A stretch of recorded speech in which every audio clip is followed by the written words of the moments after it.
Alright, tayo'y pauwi at mag-u-turn sa GMA Kamuning. So level 2 na tayo kagad para medyo bumilis tayo ng konti, no? Okay, game na. So yung taxi, hindi natin alam kung kakaliwayan o kakanan. Ayun na, hindi nagsisignal. Okay, magandang gabi ulit po sa inyong lahat. Tayo po ay nasa GMA Kamuning. So nasa right side ko po yung GMA. And U-turn po tayo dito para makapabalik po tayo sa ano. Akala ko naka 2 tayo, 1 pa lang pala. Pero ba't parang ang liksi? Maganda pa po yung battery natin. Busog pa. Okay. So yun guys, meron ako na papanood na nag-share. Very good nga, ang ganda nga ng sharing. Yung mga police po, no, na nag-share po sila na ano bang kaibahan or laban ng isang may lisensya versus walang lisensya. Ayun, may pananagutan din po yung may lisensya kapag kayo po talaga ang may sala, no? Kahit na lisensyado po kayo, it doesn't mean na kayo po yung priority, di ba? Sa may walang lisensya naman po, meron pa rin po kayong kaparusahan na driving without license. At the same time, syempre, yung violation na mo. So, yun po yung maganda doon. Kaya maganda po talaga, mas malaki pa rin po ang chance na may laban pa rin po may license, ano? Kasi sa license, kahit pa paano, matitikitan ka. Pagka hindi ka license, pwedeng ma-impound. Depende pa rin po yan sa city ordinance or kung sino po yung makakahuli sa'yo. So, ganun po siya. So, EDSA po tayo. Medyo mabibilis yung takbo nung nasa left side. Kaya dito po tayo kasi pagka ganyan, overtaking lane po rin po ang left. Yung pinakayan po, nakikita nyo, bibilis, diba? So magtutuna tayo para medyo sumabay tayo ng konti. Ayan. Nakita nyo po yung response agad ng natin, e-bike natin.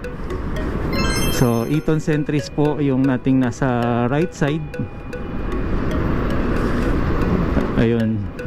So yan, mukhang pwede na tayo mag meet up ulit guys. Parami tayo ng parami.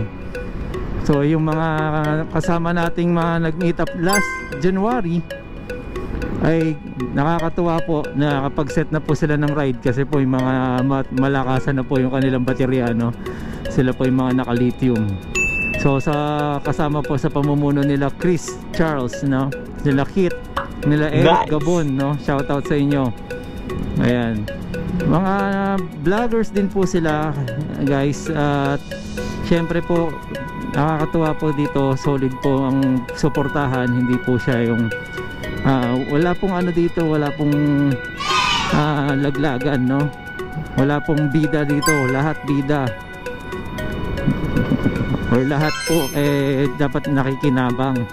Ayan, so yun po yung ating hanggat kaya natin makatulong sa ating mga kapwa e-bikers. Yan po yung ating goal, no? And syempre yung ating isusulong kung sakaling dumating na po yung ating wala pong ibang patutunguhan yung ating e-bike kundi magkaroon ng rehistro yan guys. Yan lang po masasabi ko. So meron ako nakikitang Vespa, ang laki ng plate number nya. So parehas na parehas ng itsura ng ating likuran. So tayo yung gumaya, hindi tayo ang ginaya.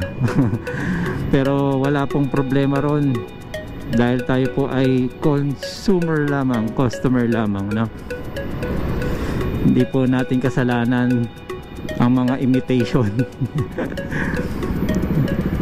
Talagang ito lang po yung nakayanan natin guys. Huwag nyo naman po sanang masamain. Ayan, ang hirap po ng maraming pannier, no? May side pannier, hindi makasingit. Okay, so medyo mahaba na yung video pero tutuloy ko lang muna din, no?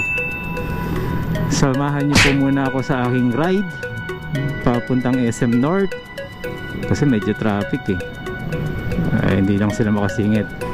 So balik ako sa dumikit ng konti yung pickup eh. Pasok sana ako eh. Ayan, so okay. Ayan na, okay. So yun, kahapon nag-drive ako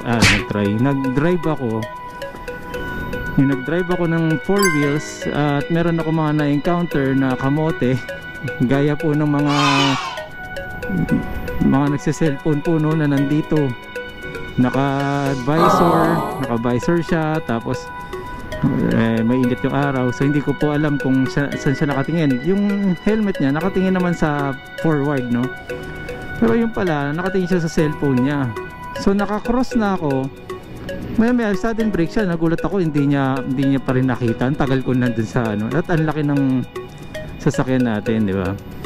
So yun lang, ang gusto ko lang mensahe dun sa kwento ko na yun, mag-ingat po kayo mga sa cellphone, sa mga nagbo-booking sa inyo, yung mga dapat pagka tumitingin kayo, mabilis lang eh. Actually, sabi ko nga, hindi talaga ako naglalagay, kita nyo naman. Kasi malingat lang po kayo, segundo lang po yan.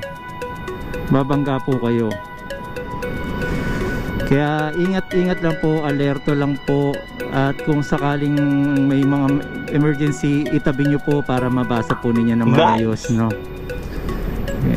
Mahirap po madisgrasya. Makakadamay po kayo eh. Meron nga pong nag-viral na yung taga-Move It, no? Kakatingin niya ng kakatingin dun sa right side. Ewan ko kung chismis ba yun o ano. Pagharap niya, ayun na, nakahinto na yung sa harapan niya, ayun, salpok. Tapos nag-U-turn, tumakbo. Di ba? So, sino pong masama? Hindi siya. Lahat po tayo, di ba? Kaya ipatingin po ng mga iba sa mga nakamotor, oy, mandurukot ang itsura. Yes! Kita niyo yan, guys.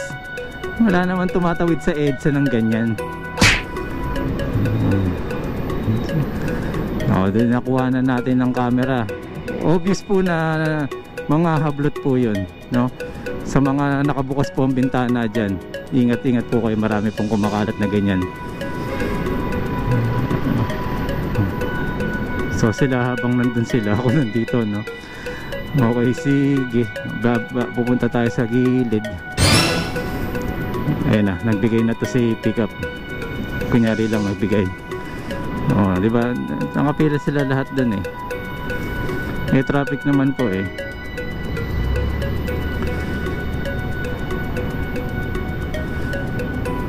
Ayan. So, ayaw magbigay, ayaw luminya. Yes! So sa mga nagdadrive po ng 4 wheels, importante po nasa loob po kayo ng linya, sa lane ninyo. Ayan. Huwag yun po kung sabihin ng sabihan nyo na lang po, kamuti ka rin eh, bakit nasa gitna ka ng sige po, saan po bang dyan, diba? Sila po, kaya po nasa gilid, sumisingit na po sila na sumisingit. Dito na lang tayo. So meron tayong tinatawag na bike lane at wala po tayong tinatawag na motorcycle lane. So yung category po na to, pwede rin naman po siya talaga dyan, kasi considered as kung ano yung tinatakbo natin sa motorcycle, no? Okay, yung mga natin, yung may mga basher ng kamote na nagdadrive sa gitna, ano po ulam nyo, kamote? Ayan, diba? Okay, pa SM North na po tayo. Ayaw po niya magbilis, ayaw niyang bumilis, ako na po ang ma-adjust. Gaya niyan, kumakanan. Dito na po tayo. Big bike ba to? Makailaw eh.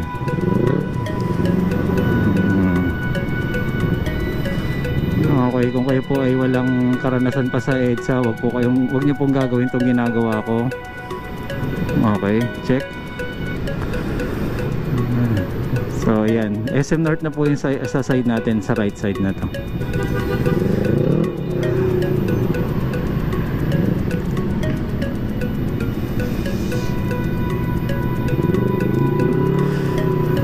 So ayan, mahaba-haba na yung video. Pwede na po nating na-share po ba ako? I don't think na masyadong